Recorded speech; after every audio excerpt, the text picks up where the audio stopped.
Hello, everybody, and welcome back to Makdisi Street podcast. As usual, with my brothers Sari and Osama. Hi, guys. Hey there. Hi. So, firstly, as usual, we'd like to just point you to first of all, to thank everybody for the feedback, all the great feedback that we've been getting through the YouTube channel, through the podcast, through the Patreon, which we very much appreciate. And we're going to have, right after this, we're going to be recording our first Patreon episode, which will be a question and answer, Q&A, and try to get through that. And we're going to try to do this every month, at least once, and add other kind of bonus content to our Patreon feed. So a reminder, as usual, from our producer to please rate and review our podcast and YouTube, but please only if you actually enjoy it. If you don't enjoy it, please do not rate and review this podcast. So with that in mind, um, how are you guys doing? How are things? And what's going on? I mean, we're still trying to follow up. Maybe we can start with following up a little bit on Nadir Shalhoub Kevorkian's case, where there's been some developments. We taped last week a special kind of episode to follow up on on our initial kind of interview with Nadira. But I mean, I know there's been a lot, so maybe Sari, you can fill us in a little bit and Yeah, I mean, the saga continues. Now, the Israeli parliament has gotten into the act, and there are people in the parliament calling for her to be fired. And there's other administrators at her university are those which we will come to that in a second are talking about her in the Israeli press, and it's like it's. I mean, to me, the most striking thing isn't just the repression of one Palestinian intellectual scholar academic at this university, but the general kind of the mode that people who support Zionism tend to the mode that they're in right now is to obsess about everything possible under the sun except the genocide taking place in Gaza. In fact, to obsess on everything under the sun except and in the name of occluding or hiding or covering up what's happening in Gaza. And we all know, everybody can think of instances of this mode of denial taking place all around us. But in the case of Nadira, the dean of her university said in an interview with the Israeli newspaper Haaretz, he said, for example, uh, one reason for her to be not to be reinstated, having been suspended, is, he says, her denial. I'm quoting: her denial of cases of rape and murder of civilians, women, and children on October 7th, in complete opposition to professional values of social work that oblige everyone to stand by the victims. Part of what's extraordinary about that, at least to my mind, is the fact that she actually never denied anything about October 7th. Remember, she repeatedly said, "Not in my name." And again, what's interesting is that these people, it seems like they're living in a different universe from the one that we're in. And it's partly in order to occlude the reality of the universe that we actually are in. It's to keep eyes off of Gaza, right? It's the let's talk about whatever you want in the world. Let's get outraged about something that didn't happen. In this case, something that Nadira did not actually say, because she never denied anything. And instead of talking about what actually is happening, so it's this mode of denial that I just find, it's not unique to me. Obviously, we all find it, I'm sure, disturbing and kind of, and there's a kind of, I don't know, there's a kind of sickness to it too that I think is worth, not that any of us are psychoanalysts, but it's worth thinking about some more. This mode of denial and how it pervades everything basically in contemporary life. It's sort of astonishing to me. What do you guys make of it?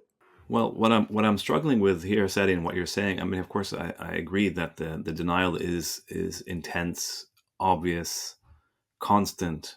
But what I'm struggling with is, to what extent do you think it's about deliberately obfuscating what is going on in Gaza? In other words, the genocide, the appalling scenes that Nadira, in fact, was talking about, the children in body bag, the ashla, the body parts, and the trauma that she's talking about, the actual documented evisceration and fragmentation of Palestinian life in Gaza that she's talking about so powerfully, to what extent do you think that's obfuscation, or to what extent is it just yet another? Since all of us are scholars, all of us have read Fanon, Wretched of the Earth, and so on. To what extent is this just yet another instance, an example of how people in the colonizers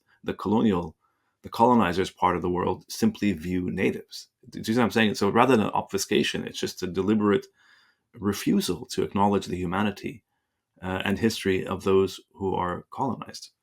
That's what I wonder. I mean, you keep making it about obfuscation as opposed to what strikes me as just a much more straight up kind of attitude of dehumanization of the other. So I wonder, do you see what I'm saying? Rather than obfuscation suggests an attempt to sort of obscure the point, as opposed to just a much more direct relationship of dehumanization. Yeah, but the thing is, as is always the case, there are those Zionists, some of them in the Israeli government, that are perfectly happy to say, yeah, we should exterminate the brutes. They say it. They don't hide behind it. That's the point. Like, this is a particular strand of Zionism that cannot bear to actually say what it feels, and denies to itself even that it's feeling those things, right? So there are people like, what's his name, Smotrich, and the other one, that's will talk very open-handedly, absolutely, and they're not alone, in absolutely genocidal terms, bluntly, explicitly genocidal terms. And we've all seen all those tapes of these people saying those kinds of things. This is a different thing. This is a way of avoiding talking about Gaza, rather than, in other words, it's a form of complicity, because by taking attention away from Gaza and focusing on other kinds of things, and expressing outrage or reserving outrage for things that didn't happen or didn't get said, or even things that may have been said that aren't nearly as consequential as what's happening in Gaza. This sort of this reserving, this extremely kind of it's sort of reserving outrage for things that are tiny in the scale of human suffering, and ignoring the much larger scale suffering. It seems like it's distinctive to a particular strand of Zionism. I don't know, Kareem, do you have any thoughts about this? Yeah, I mean, what I find it, I mean, I think they go hand in hand. On the one hand, sort of denial of history, and Osama, you were telling us off the mic about what your chancellor to your university wrote recently. So we'll talk about that. So there's this sense of denial all the time that's happening, but also the sense of trying to hide what is going on, so to distract. So we saw, and we've discussed the idea of UNRWA last time with Chris Gunnis in a previous episode, and this notion of defunding UNRWA just when the ICJ case had come along and added, talked about in its provisional rulings about genocide.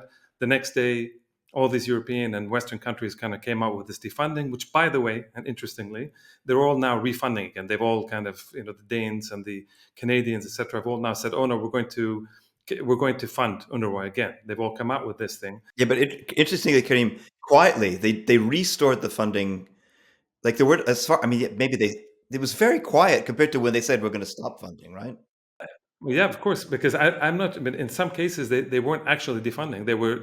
Their payment was not due, so they made a case out of it. But their funding, the check wasn't ready to go yet. I mean, it comes in certain months and certain times. So they sort of talked about it, and then when it came to their time, they just said, "Oh, okay, yeah, we're going to do it." And of course, all of that was deliberately. It was all a deliberate ploy, especially when we understood that it was. They hadn't even looked at the evidence, and now we know that the evidence is bogus because it doesn't really exist. So all of the stuff was there to obscure what is going on. And what I want to sort of put together is this thing that, on the one hand, and that's why I want to ask Osama as the historian here. So there's this long history of denial that takes place. Palestine doesn't exist, and a land without a people that, all this kind of stuff. And on the other hand, and maybe, I mean, to be blunt about it, I mean, to be a little bit, if you want to find anything positive in the grand battle, it's that when that denial is no longer working, they have to go to this distraction, and they have to use material forms like defunding, like putting people in prison, like doing these kinds of things in order to, because the larger denial is no longer there. So that, I remember in the old days, you couldn't talk about the Nakba. It was impossible. You couldn't talk about apartheid. It was impossible. Now these things are, at a quite a regular pace and basis. These things are going one by one by one, and so when they go and they're losing that kind of history and that kind of battle of narratives and battle, they're moving to the material, in your face, deny it, sort of put you in prison, terrify you individually, and come up with these kinds of very difficult things, such as defunding UNRWA and the aid agencies, where people are actually suffering, and there's mass starvation. So, Sama, you wanted to say something?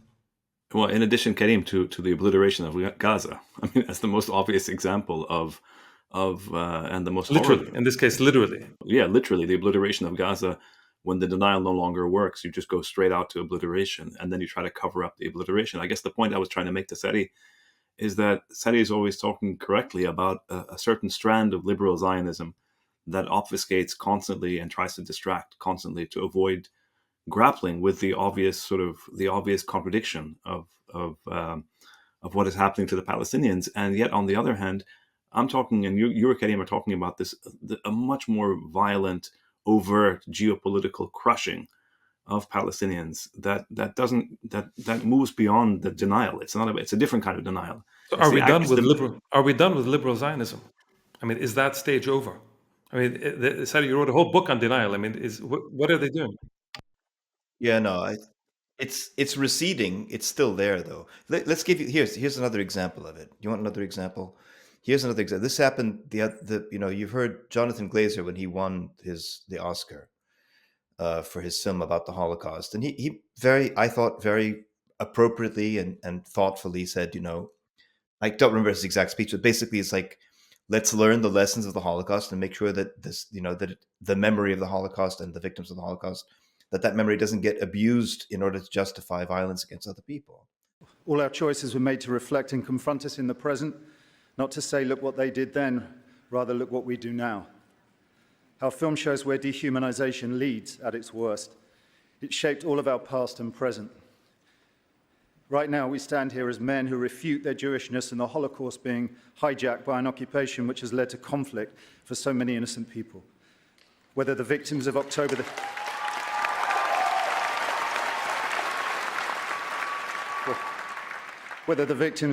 7th in Israel or the ongoing attack on Gaza, all are victims of this dehumanization. How do we resist?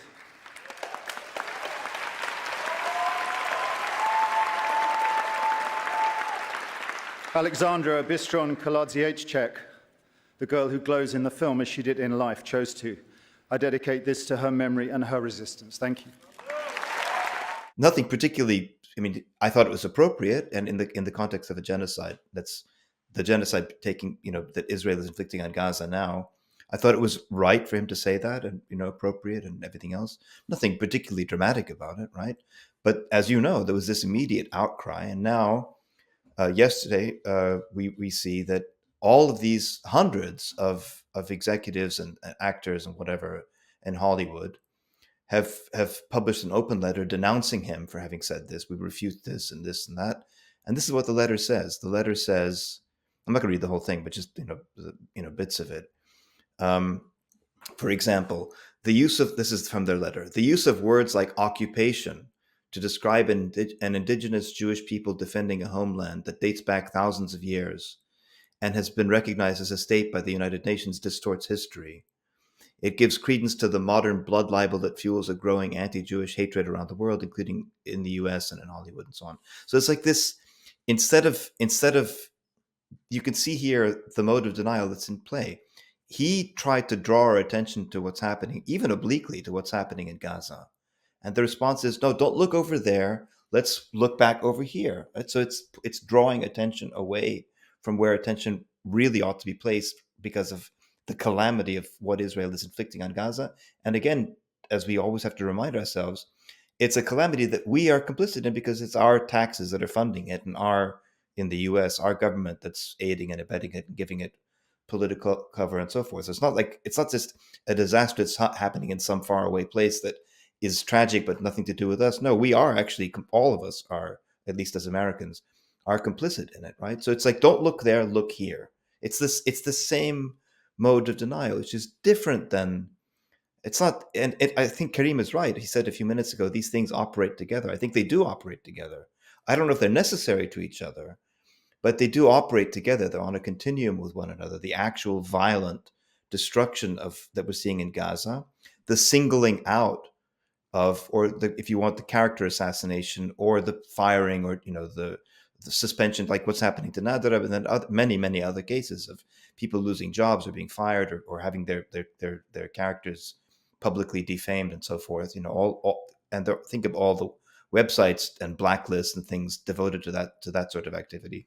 It's all these things kind of go together with the material, the actual physical material, large scale destruction in a place like Gaza. It's like they operate together. I think Karim is right to say that these are, if not two sides of the same coin, they're certainly operating on a continuum with one another. Yes, but I still think, yeah, I mean, we don't need to flog a dead horse, but I mean, the point is that there is, it's not just, I mean, Sadi, I think this is the point, we've disagreed on this several times. As much as I agree with what you said in terms of now your description of the way and the mode of denial that takes place, especially in the United States, you're talking about in the West. This denial is overwhelmingly Western denial, and specifically Zionist denial in the West, as that absurd sort of argument saying that the Israelis in the West Bank are indigenous people who are not occupying the land. That's just beyond absurd, because they go back to God knows what. I mean, it just flies in the face of every single secular history that anyone, any respectable history that anyone, that any of us have read or that we know about. So that, yes, that's an absurd kind of denial. But then there are all the clips coming out. It's not just, you keep saying it's Ben Gvir and Smotrich and all. It's not that. It's just look at all the the videos coming out. The Israeli comedians, the others who are constantly racially dehumanizing Palestinians overtly. It's not about. So in other words, it's not about don't look And there. the 90% and the 90% Percent of people who are support the saying, war. go ahead, brutalize these people even more, exterminate the brutes kind of thing. That's not about, that's a different kind of denial. It's not about don't look there. It's about, no, look there and let's do more of it. And that's what I find chilling. It's this kind of and the other question is for us, again, is I mean, I'm a historian, but both of you are historians in effect as well, and scholars, all of us. And this is not, the Palestinians are not the only people in history to have been subjected to genocide, obviously, nor are they the only people to have been oppressed, nor are they the only indigenous people to be obliterated in the way but it's never happened, obviously to us, it's never happened in our own lifetimes in this way. It's never been live streamed so extraordinarily. And the denial, or the celebration of the destruction of the Palestinians, both the denial and distraction, as Sadi said it, and also the celebration and the sort of the virulence of the dehumanization are two sides of the same coin. They're both working together. They're both operating together, in a way that I think in the past never happened. Obviously, because of technology, because of Where are you so disagreeing many. with Sari? Where are you disagreeing? I missed that. The disagreement is that it's not Yeah, disagreeing. It's just that we're I'm not saying that disagreeing. I'm saying both things are happening, right? it's not the distraction part only is relevant to certain segments in the West. The other part is the celebration of annihilation. I mean, or the call for Yeah, more yeah, annihilation that's of true. the natives, exterminate the brutes, and this happened in. Yeah, but that stuff is generally for internal use only. Like that's not meant to be seen by Western No, eyes. it's not just That's internal kind of its use. function. It's if you're in Lebanon and you hear what the ministers and all these kinds of people go on about, that they're going to make Lebanon into Gaza, and they're going to destroy it, and we're back in this Stone Ages, and every other day they come up with a statement like this. Yeah, on the one hand, it's the usual Israeli hubris, and they like to talk a lot, but on the other hand, they have a very long track record of attacking and invading and doing all these kinds of things, and what's going on in Gaza today. So it's not just maybe as it was 20, 30 years ago, when you had when they were somewhat marginal, and they would go on a rampage from time to time somewhere in the West Bank or do something like that. Now they are in charge. Now these guys are in charge. I mean, the people that the guy that, I can't remember his name, but the guy that assassinated Rabin back in the day during the Oslo Accords, and he was, this was a big thing, and he was considered to be fringe and part of this kind of, weird messianic organization. Now these are the guys who are actually in power. So this shift is there, and what these guys signal, and I think Osama was right, and what I think they signal is these people are actually much more material. Like they actually want to go in. They're not so interested in denying. They want to go in and do their job. They want to go in and kill people. They want to go and ethnically cleanse. They want to go in and create whatever it is that their fantasy is. So I agree that it's in the West where the liberals, or those formerly known as liberals, are the ones who are trying to grapple with something which on the one hand they know is going on, on the other hand they still, because it's in their core, they still feel like they have to justify it or rationalize it or say, oh, but this is, you're being anti-Semitic. Yeah, no, I think we're all fundamentally in agreement about this. I'm not saying that other kind doesn't. I've always said there are these two kinds, right? And it's, but the thing is, as you both are saying, like there's, when Israel wants to project itself to a Western audience, not when Israel, it's when Zionism wants to project itself to a Western audience. It's much more careful in the kind of language it's using. The thunderous biblical, we're going to eradicate you, exterminate the brutes, all the kind of language that Smotrich and those guys use, that Karim, you're right, that used to be more fringe, and now they are the ones literally running the government.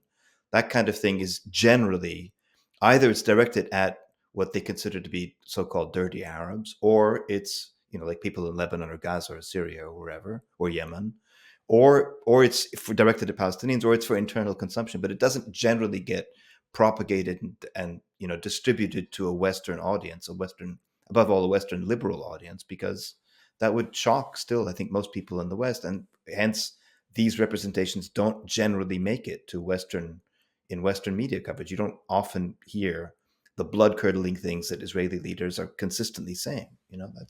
It's these By the things way, go together. producer Sina just reminded me that Ben Gvir has a framed photo of Yigal Amir, who was the guy that assassinated Rabin, for signing ostensibly a peace treaty, which really wasn't. But so he actually has a signed, framed photo of him in his own office. Ben Gvir, and isn't am I wrong? Correct me if I'm wrong, Karim or Sadi. Isn't Ben Gvir also the student of the person who is alleged to have assassinated Alex Saudi in LA or in Southern California? Am I wrong about that?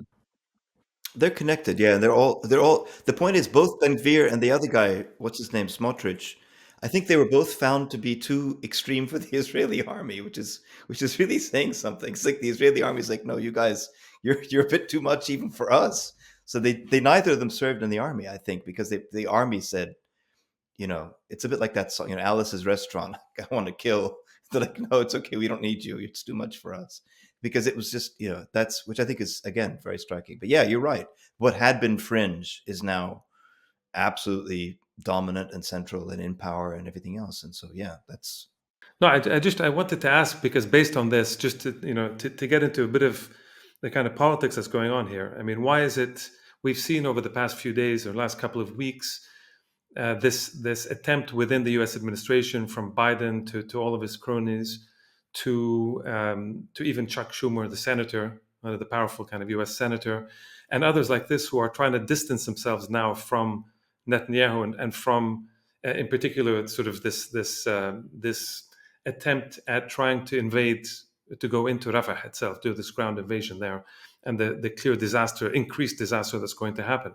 So they're finally, over this past few days, trying to distance themselves. It could be this pure PR thing, but I think it's more than just PR. It's more than just relieving of guilt. So how do you guys see that? I mean, I think it's. Well, what's your, Karim, on that point? What is your reading of this building of the pier? And I mean, the whole thing just is so obscene. Everything is obscene. Like the idea of starving a population in Gaza, engineering a famine, and then rather than saying the Israelis, you have to let aid in, we're going to build a pier that the Israelis are going to control. Can you explain what's going on to our Well, they're letting the trucks in.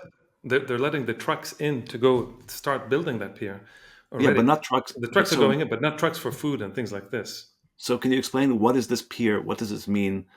Some people are suggesting, Chris Hedges was talking about this as like a plan for the ethnic cleansing of the Palestinians, to basically allow boats and ships to come in to take the Palestinians away. Who knows? Kenny, what's your reading of this? What's your geopolitical reading of this? Since you're among the three of us, you're the geopolitical sort of Yeah. So analyst. I don't think too many. I mean, I think these are things that are unfolding. I'm not sure that even those who are making these plans up know exactly what they're trying to do, frankly. But Good point. I think it's fairly clear that one of the things they're trying to do is to soften the blow. They understand now, both in terms of the U.S. internal election scene, they've understood that Biden and his people have to sort of soften a little bit and talk a little bit more in terms of the humanitarian part, which is now why they're coming out and trying to distance themselves a little bit from Netanyahu. So there's that the image that they have to start kind of playing within the U.S. kind of election thing. On the other hand, they're still trying to save the Israelis and trying to help the Israelis, despite themselves, to try to achieve their objectives. So part of the issue here is as all the humanitarian aid people in the world understand very clearly, the only feasible way to get the kind of aid that needs to come in is through land. It's through Egypt and other parts that go by land. That's obvious, right? All the trucks, mass supplies can only come through there. This notion of a maritime corridor that they want to create to Cyprus, and then have the U.S. kind of creating a little base there to help supposedly to coordinate this aid and to try to make sure that it goes through. I see the electricity went now. This is being in Lebanon. So this notion of trying to build something over there is a way to try to keep the pressure on in Gaza and to stop the kind of aid that needs to come in at a very large scale. And this is, I think this is extremely dangerous.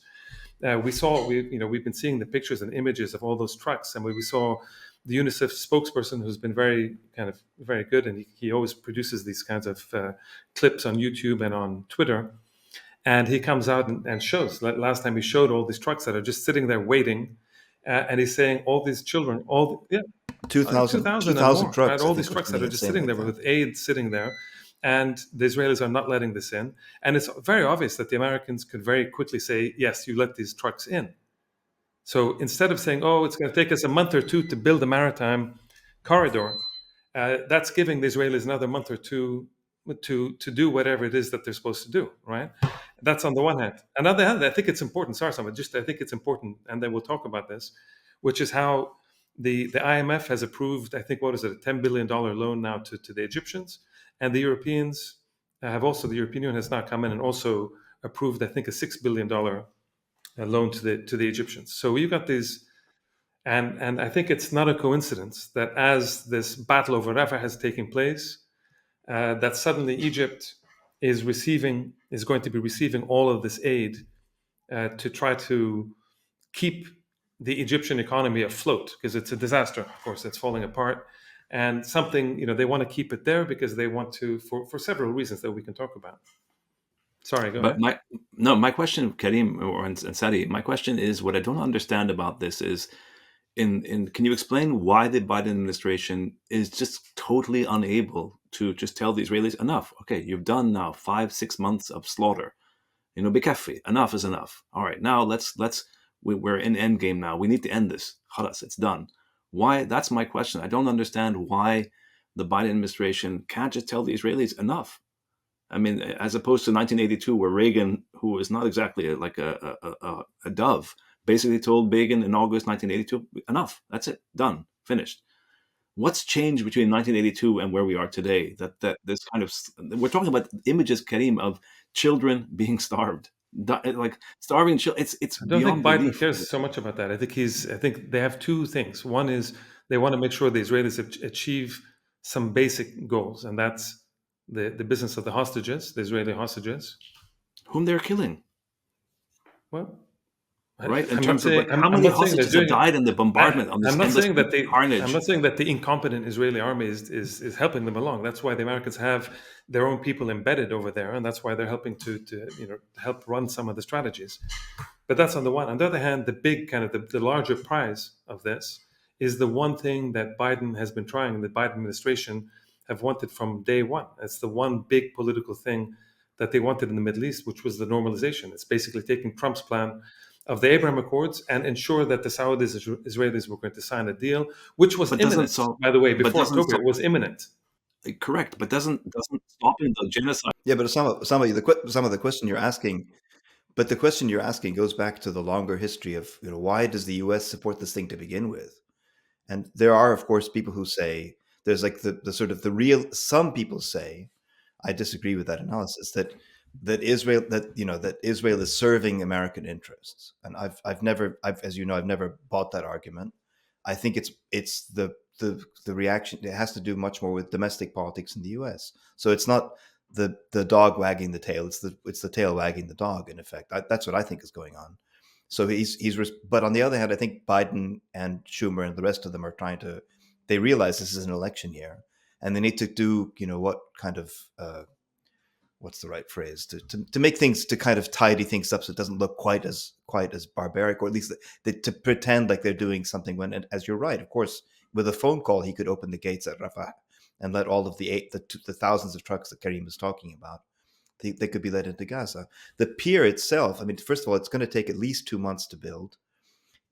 And who knows what they have in mind. And of course, as Karim said, like the competence of these people, either the Israelis or the Americans, it's not exactly like these people don't have a great track record. And the US, it's lost one war after another of all the wars it's gotten itself into since World War II. It's like it doesn't have a very good track record of clarity of thought and knowing exactly what they're doing. But maybe what they're in their minds, what they think they're going to do is to build this pier, which is obviously will be under Israeli American control, and then destroy the border crossing at Rafah, so that literally then the only way anything goes in or out of Gaza is through this pier that's under maritime, which is much like you can't swim. I mean, I guess you could up to a point, but I mean, realistically, it'll make getting things and people in and out of Gaza infinitely more difficult in the long run. So I don't think it has to necessarily aid in the short run, although it's dressed up to look like we're doing what we can to bring in humanitarian aid.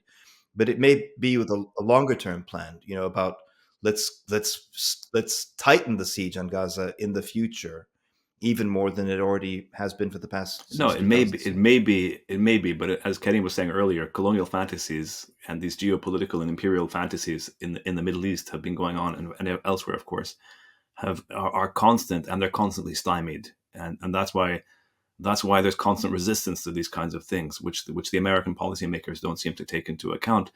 But Karim, is it because, like you alluded to 1982? So 1982, Reagan, by that time when he made that famous phone call to Begin, with Nancy Reagan by his side, nudging him, telling him, enough is enough, and then he picks up the phone and calls Begin and tells Begin enough, and it all stops.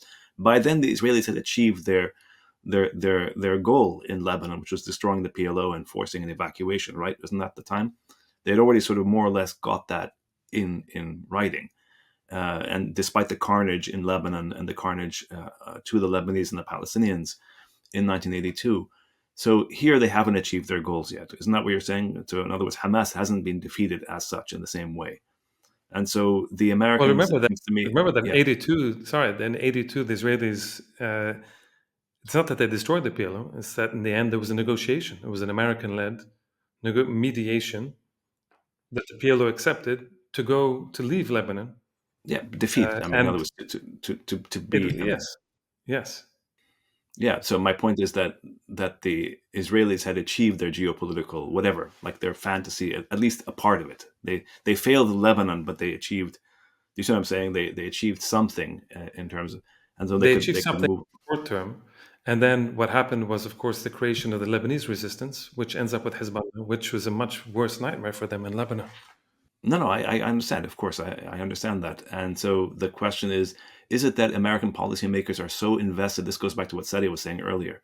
They're so invested in a philo-Zionist, a pro-Israel sort of policy that is for decades had nothing but contempt for Palestinians. Honestly, it's been built for a century. It's been built on contempt of Palestinians, denial of Palestinians, but especially since the Oslo Accords, just sheer contempt for Palestinians and their obvious and evident suffering. That nobody can pretend anymore that the Palestinians, existentially threaten like this nuclear powered state as such. And so my question is it that they want to have their cake and eat it? In other words, they're going to continue supporting the Israelis because there's no reason not to. And at the same time, there's no reason as in electorally and geopolitically not to. Morally and ethically, that's a different story. And on the other hand, they're trying to just put a few tiny touches, as you said, the Well, the Arab humanitarian Islamic aspect. world, there's no pressure geopolitically. The Arab Islamic world is totally absent, except for individual voices. I mean, Malaysia, there's some countries that the leaders kind of say something and it's good, and they, but in general, the Arab world, the Arab states, again, a lot of them will say good things. Algeria is trying to do things at the Security Council now. So of course there's some good states, but states at least that kind of try to do something, try to say something. But the key states in the Gulf, Egypt, these kinds of states, there's not much going on. So there's a kind of tacit acceptance. But on this point, I want to go back to what you said earlier, which is to say, you said that the Biden administration wants a Saudi-Israeli deal, the so-called Abraham Accords. Okay, so but doesn't stopping this genocide in Gaza, isn't that a precondition for any kind of deal? That's what I don't understand. It's obvious, it's evident that you're not going to have a normalization, so-called normalization, with all its. That's why. So tell me, yeah. So why don't they just say enough is enough? Paradoxically, I think in their minds, and I'm not saying it's going to happen, but I think in their minds, if they can defeat Hamas totally, then they can come up with this business of the day after, bring in the Palestinian Authority, or whatever fantasy they have for kind of limited self-rule, whatever in Gaza. Once you do that, and there's a Palestinian acceptance, again, on the assumption that happens, Palestinian leadership acceptance, then this can be framed within this larger agreement, within which the Palestinians will be acknowledged insofar as the Saudis and others will say, okay, well, we'll reconstruct, we'll send in money, we'll fix, we'll put hospitals, So that kind of stuff will come as a reward to that larger agreement. I think that's their fantasy. So I think in their minds, if you defeat Hamas entirely, then you can implement it sooner rather than later. And there's still some months to go. If you don't, it's neither here nor there now. So if Hamas is not defeated and you try to come up with something, Hamas can keep saying, no, I don't want this, no, I don't, as they're doing now in the negotiations for the prisoner exchanges.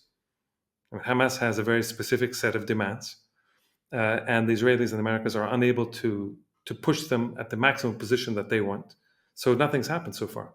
So you're in the situation where if Hamas comes out, I think in their minds, if Hamas comes out, intact, let's say, in some form of tact, where they still have a voice, they still have a position that they can say. And if that position is being said, it's going to have a lot of resonance in Palestine and in the larger, at least in the larger Arab kind of region, let's say, among people.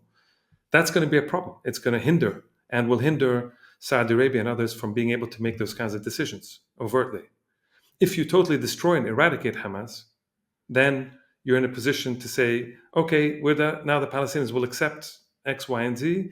And so what the Saudis and others will do a deal with Israelis, it's with the consent of the Palestinians, it's not against.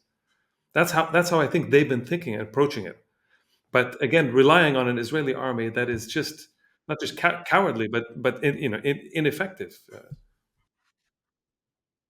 I think that's exactly right. I think that there's a plan that exists in their head, and in the head of the Israelis and in the head of the American government too. And obviously they're as Karim pointed out, they're both governments have a long track record of failure or miscalculation or getting things wrong. Like, we tend to think about these people because they because they have such enormous physical power that in the capacity to blow things up and kill people, that translates that somehow means that they can accomplish their political objectives. That, as Karim points out, that's not what happened in Lebanon at the end of the occupation, or in 2006 for that matter. And that's obviously like the Israelis having to resort, if you see what they're doing, this idea that they've now basically they're trying to starve an entire population. That's a sign that they weren't able to accomplish militarily what they went in to accomplish. They don't think they didn't.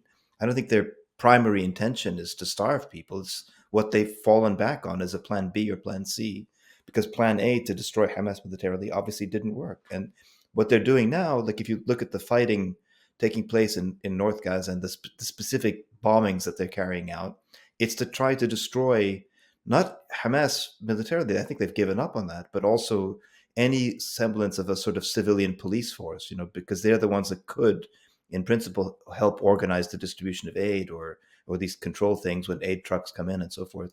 And they're going after that, that body as well. So I think, yeah, I think they've gone into this thing without clarity of thought. And I think the US also has, as we know from our region in the world, look at the US has a 50-year track record of Yeah, failure but in not that part of the militarily. world too. And as you're I saying, don't think in that Iraq in they 2003, not there was well. they came in. They said we're going to return Iraq to the Stone Age or whatever, and they did it. It just then they started talking about rebuilding and doing this. That's where they failed completely. Not So failed. They it's did. the They same did. thing They, here. they did. They That's what I'm didn't saying. They care. can They didn't destroy care things. ultimately, and they Oh, they pulled had a out. plan. And I think they had a plan. It quickly unraveled, and then they were unable to contain and to that's what I'm deal with saying. it. Yeah. That's what I'm saying. So, Afghanistan is the and same. look, Afghanistan, same thing. Like I don't think that and Vietnam was the same thing. I mean, like they can have all kinds of plans in their head. That doesn't mean that they're going to Guys, be able to but do I what they. think the difference is that the Israelis do have a plan. I mean, it's in the nature of settler colonialism. They want to eliminate, right? I mean, it's an eliminationist project to get rid of the Palestinians, to brutalize, to starve them, to kill them, to bomb them, to exile them, to expel them, to ethnically cleanse them, to carry out genocide. I mean, Starve the them. plan is very, Starve them. just, and of course to starve them as part So and let me. parcel of Some of the so Secretary my General. point is that, yeah, go ahead, Kenny. The second, just because I think this is appropriate, the Secretary General, just quoting the latest report, said that this is the highest number of people. The UN Secretary General says this is the highest number of people facing catastrophic hunger ever recorded anywhere, anytime. It's incredible. I mean, it's absolutely incredible. What the Israelis are doing is just shocking and unconscionable. Absolutely. And everyone in the world can see this. That's the point. But it's a deliberate Israeli policy. The U.S. policy, it strikes me and Karim, is that it's not so much that they're sitting there and they have some kind of master plan. It's that they're always reacting. They're always reacting to these Israeli, what they consider to be the Israeli red lines. No, I think in their heads, they have a master plan. I think Karim is right. I think they're just, it's all no, I think the peer, for example, the peer idea, I think these are just, they clutch onto things to just avoid dealing with the fact that in the end, It's this not is not an cohesive. America, huh? It's It's not what? cohesive. It's not Yeah, cohesive. it's no, Somebody somewhere in that administration will have come up, but some mid-ranking guy would have come up. Hey, why don't we do a peer there? And then it kind of makes its way up, and then somebody proposes, and it's like, okay, this sounds good. 2 months from now, nobody's gonna even remember we said it if it doesn't happen. So I think they come up with multiple things. right. But the cohesive aspect of American policy is basically this fundamentally extraordinary pro-Israel discourse and politics at the official level, and that's the red line that doesn't get crossed at the official level. And beyond that, it's just like, okay, but then you have the Israelis who have a very clear plan, which is to say ethnic cleansing, destruction, annihilation of the Palestinians in Gaza, whether it's out of vengeance or whether it's out of a much longer settler colonial sort of system. We can debate that, but the point is that there is an Israeli plan. There is no American plan except to be pro-Israel and then to limit the damage. That's So I don't think what's happening in Gaza. I don't think what's happening in Gaza now is the result of an Israeli plan. I don't think this is what they you mean planned you, for. you mean you mean you I mean you think that mean they you mean thought Patrick Wolf was they're wrong good. and settler colonialism and the elimination of the native and of No, no, no. I'm talking about specifically about this particular episode in Gaza. I think in their minds, they thought they're going to go in as they did in 2008, 9, 2014, 2020. There's a yeah, long history of them and just doing this. obliterate. They're going Yeah, to but the go, they're going difference to is kill a they bunch of weren't. people. They're going to use their horrible phrase, where they're going to mow the lawn, and then they're going to, and then they're going to bring Hamas to heel and so forth. Yes, but in And that's every other obviously not instance what you're happened. talking about in 2006 in Lebanon, and so there's a counterweight that pushes them back. That's what Kerim was saying. In Gaza, there's no counterweight. In other words, there's no counterweight. They can keep obliterating. They can keep obliterating. They've crossed every single imaginable red But line there's something. for human. But Kerim, am I right? I mean, in other words, You're the right, starvation of children, the but I destruction think of there's every something else. university. Yeah, go ahead. I don't But know. I do think there's something else going on. Remember, as we're saying, they went in, they destroyed the PLO in 1982, and then the Lebanese resistance was created. So now, if you look at what's going on in the region, so you have this axis of resistance that people talk about. You have Yemen, which is, I mean, it's fairly unbelievable what they're doing, right? They're blocking all the ships from coming in to the Israelis. They're engaging with the Americans. They announced that they'll bomb Israeli ships that are in the Indian Ocean as well. Yemen is one of the poorest countries in the world.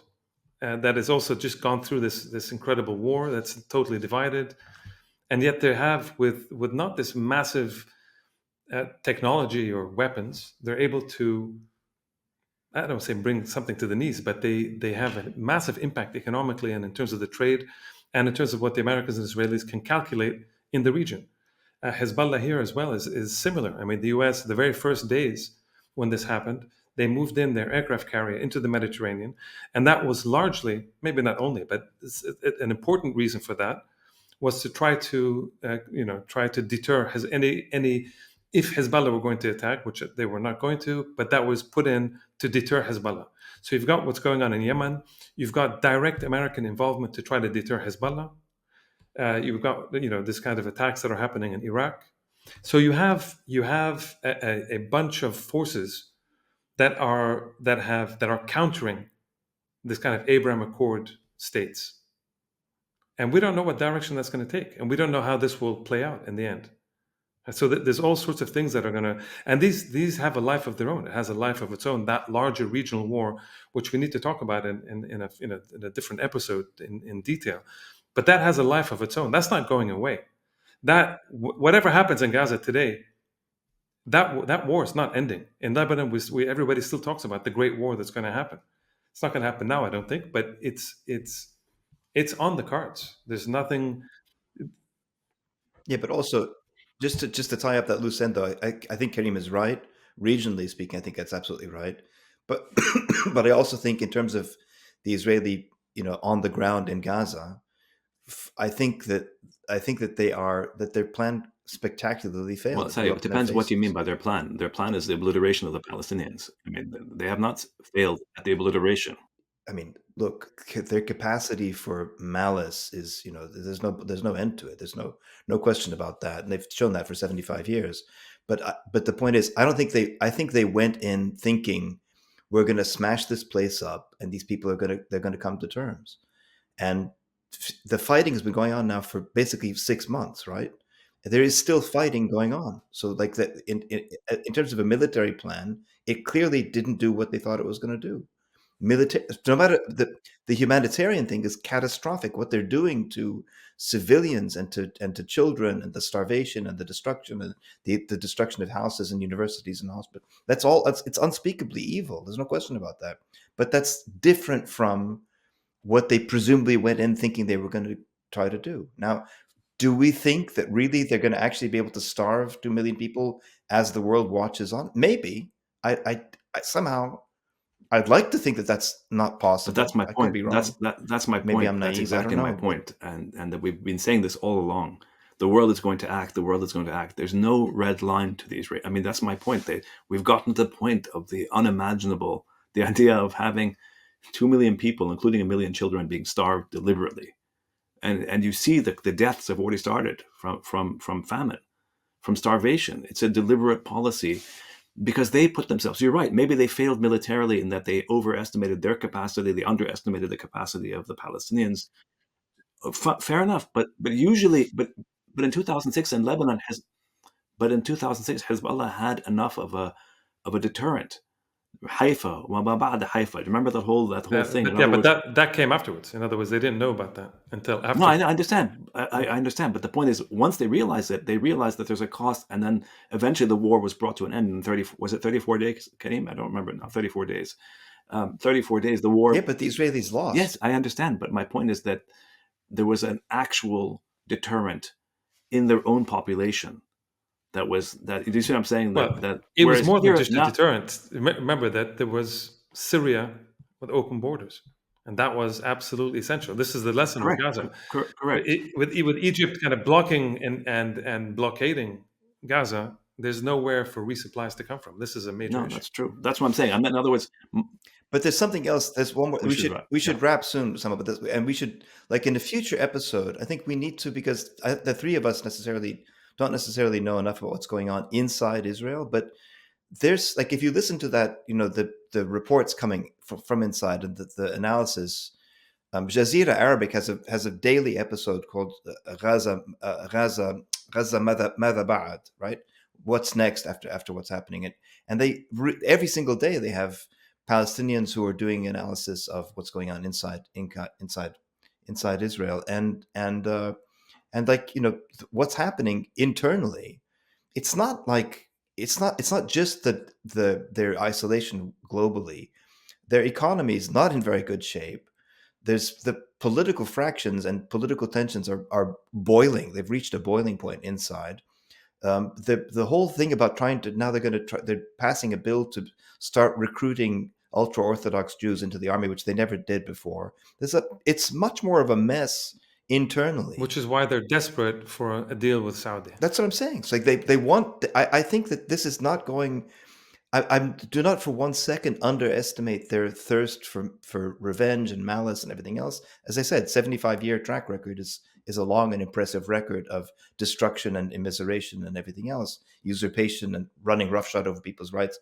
I don't minimize that for one second. I don't minimize the horrible things they're doing, but that doesn't mean it's going according to their plan. I think we don't can it wrap is. here just with one last word from me, which is, I think we can distinguish. There are two different levels. One is this kind of deep state that is more connected with the Americans and has a slightly more rational approach to this, versus the Smotrich types and the Ben-Gvir types, who are gaining quite a bit and who have only one goal in mind, and that's the ethnic cleansing.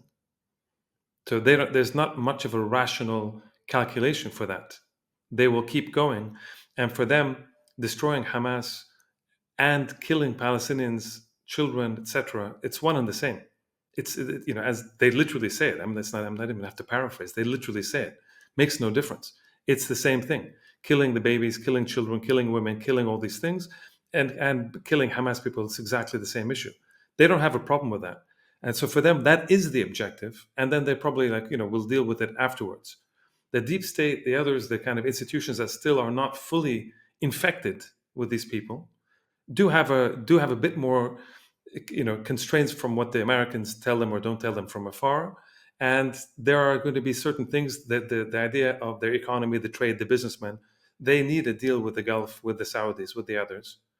And that's something that will eventually create, I think, a kind of a way out for them, not in terms of what the Palestinians will deal, but that's what's going to eventually, I think, happen. And that's what that's why I go back to what I said at the beginning, which is we're beginning to see this shift in discourse when people as horrendous as Chuck Schumer are beginning to pile on the pressure on Netanyahu, and they're cutting the cord.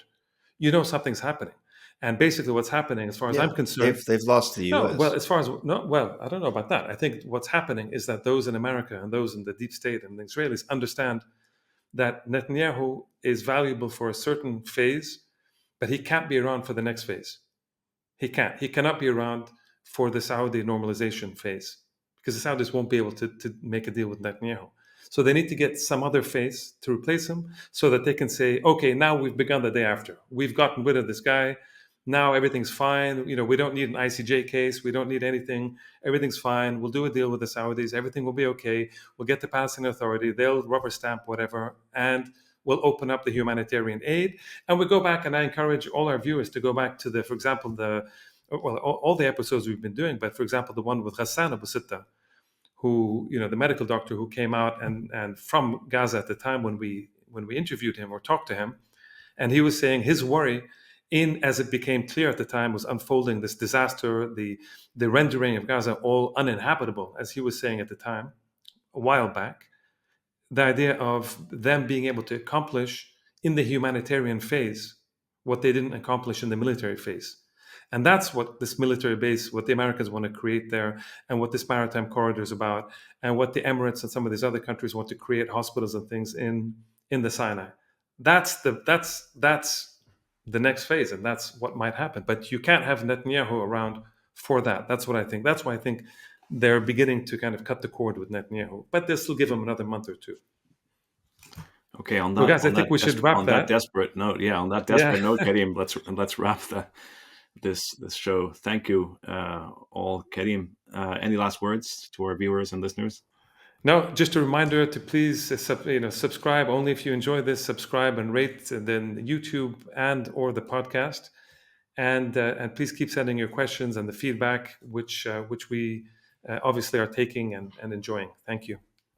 And for the Q&A show, we'll be doing that on Patreon shortly, and so follow us there as well. And the material will also be on YouTube as well.